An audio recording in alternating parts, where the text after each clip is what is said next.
বসুন্ধরা বিভিন্ন সময় আমরা দেখেছি বিভিন্ন গ্রুপকে আপনার হাজার হাজার কোটি টাকা ভ্যাট মওকুফ করে দেওয়া হয়েছে।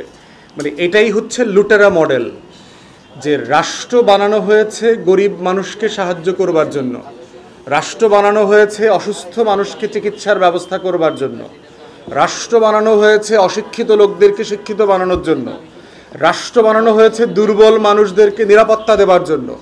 কিন্তু এই রাষ্ট্রগুলোতে দেখবেন এই মানুষগুলোই সবচেয়ে বেশি নিপীড়িত।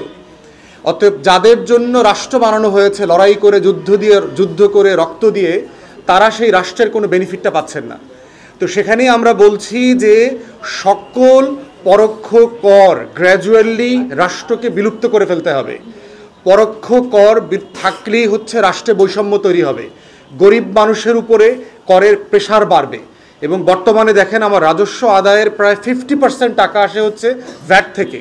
মানে মধ্যবিত্ত, নিম্নবিত্ত, শ্রমিক, রিক্সাওয়ালা, টং দোকানদারের টাকা দিয়ে রাষ্ট্র চলছে। আর বড়লোকরা হচ্ছে আপনার আমার রিজার্ভ থেকে সে রেয়াতি টাকা পায় বিলিয়নস অফ ডলার, আমার রিজার্ভ থেকে সে সাবসিডি পাচ্ছে, বড়লোকদেরকে ট্যাক্স মওকুফ করা হচ্ছে, বিল মওকুফ করা হচ্ছে। এই লুটেরা মডেলের অর্থনীতি থেকে আমরা মুক্তি চাই, এজন্যই তো গণ অভ্যুত্থান।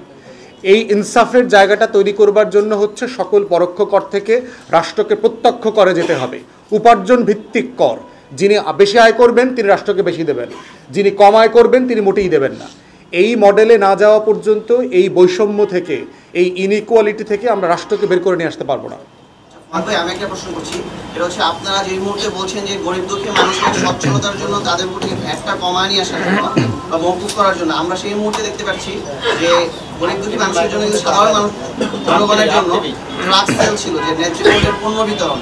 আমরা দেখতে পাচ্ছি এই পণ্য বিতরণটা কিন্তু এখন টোটালি বন্ধ করে দেওয়া হয়েছে। এবং একই সাথে যে বাণিজ্য মন্ত্রী, ওনাকে প্রশ্ন করা হয়েছিল যে চালের দাম বৃদ্ধি পাচ্ছে প্রতিদিন, এটা কিভাবে নিয়ন্ত্রণে আনা যায়। উনি একটা প্রশ্নের উত্তরে বলেছে যে চালের দাম রাতারাতি কমিয়ে আনার জন্য আমার কাছে কোনো ম্যাজিক নাই। আমরা দেখেছি এই সরকার 5 মাস হয়ে গেছে যে ক্ষমতায় আছে, তো আপনি কি মনে করেন?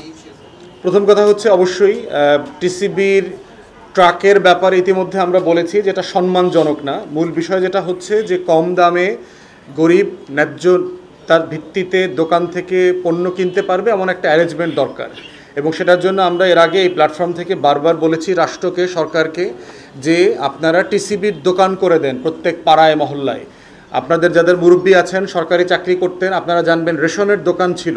যদি ছোটোবেলায় কারো কথা মনে থাকে সরকারি কর্মকর্তা কর্মচারীদের পরিবারের সন্তান হয়ে থাকেন, আপনারা জানবেন ছোটোবেলায় ওই যে রেশনের কার্ড নিয়ে ওই দোকান থেকে আপনারা ওই চাল, ডাল, আটা, ময়দা, তেল এগুলো সব নিয়ে আসা যেত। ওইটা তো সম্মানজনক ছিল। তাহলে আমাদের কেন টিসিবির দোকান হবে না পাড়ায় মহল্লায়? অতএব ট্রাক বাতিল করে দিয়ে আপনারা অবিলম্বে এটা দোকানের মডেলে যান।